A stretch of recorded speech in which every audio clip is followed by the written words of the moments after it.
in a flight if you go flying, if it's not something where you have lightning in your veins when you get to fly, then I don't want to say waste your time. I think really, really carefully if you want to devote that much time to it. If you, let's say, no military flight experience, let's say military is not an option for you or you don't want to take that route, the only way to go airlines at that point, you need 1,500 hours of flight time at, $100, $150 an hour, or you could become a CFI and train people for a couple of years. But you're talking probably the better part of 5 years and the better part of $200,000 to start from scratch. And if it's something you want to do for a career, it's an extremely lucrative career. There are a lot of good options. That's not necessarily just because it costs $200,000 to get into does not mean that you shouldn't do it. Or I guess probably closer to $100,000 with the right program if you shop around and do it right. It doesn't mean that you shouldn't do it. It just means that you got to love it. You got to be passionate about it if it's something that you want to do. And I say that to not try and discourage anyone. Again, I would never try and discourage somebody from something that worked for me. So I've had people that ask me, like, hey, should I join the military? And I was like, that's definitely something you need to think about for yourself. I can't make that decision for you. But it did work for me. I joined the military when I was homeless at 19 years old. Ended up meeting a friend, meeting a guy who was in the Air National Guard based out of Fresno, the 144 Fighter Wing.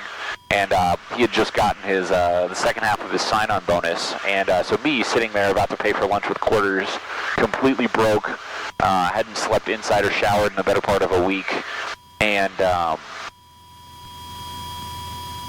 this guy's like paying for everybody's meal, and I'm like, hey, how at 20 years old do you have enough money to pay for everybody's lunch? He's like, oh, I just got my bonus from the Air National Guard, and it just clicked. And I was like, that's how I turned this around. And so once I got some stability, got a little money under my belt, got some work ethic, a little more work ethic, was able to find a good job, finish college down in Southern California as I was chasing that F-15 slot. When I decided I wanted to fly really bad.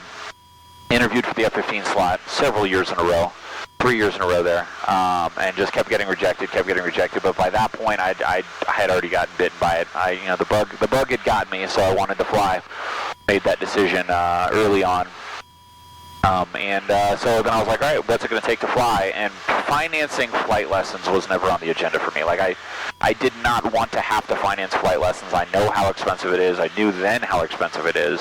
It wasn't one of those things that made sense from where I was at, finishing college, finishing my master's degree, to then turn around and then spend an additional $100,000 on flight lessons. So I was pursuing any option that would pay me to learn how to fly, which in my case was the military. So the military gave me a lot of really great stability, a lot of really great direction. And in some ways, once you sign your name on that paper, they're going to send you through it whether or not you still want to.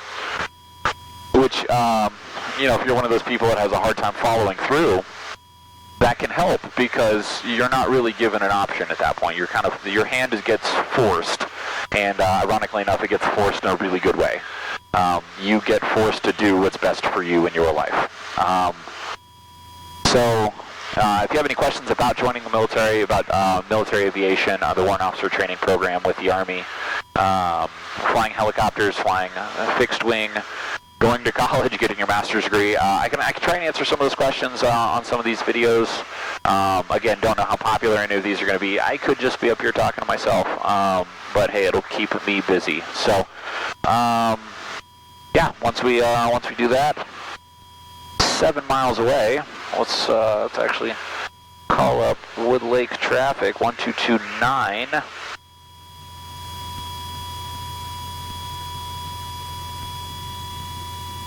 And Wood Lake traffic, Grumman November 1551 Romeo is 8 miles to the south, going to be coming in for landing. Wood Lake traffic.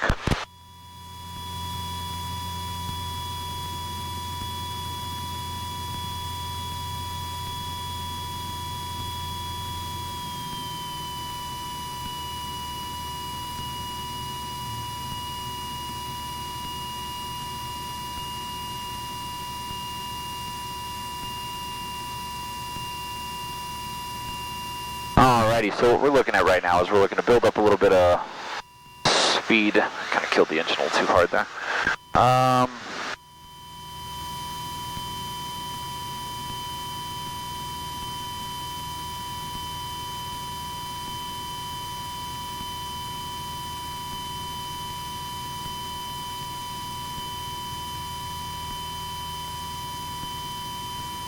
So Wood Lake Airport should be directly in front of us here. So Wood Lake is an interesting airport. Very, very short run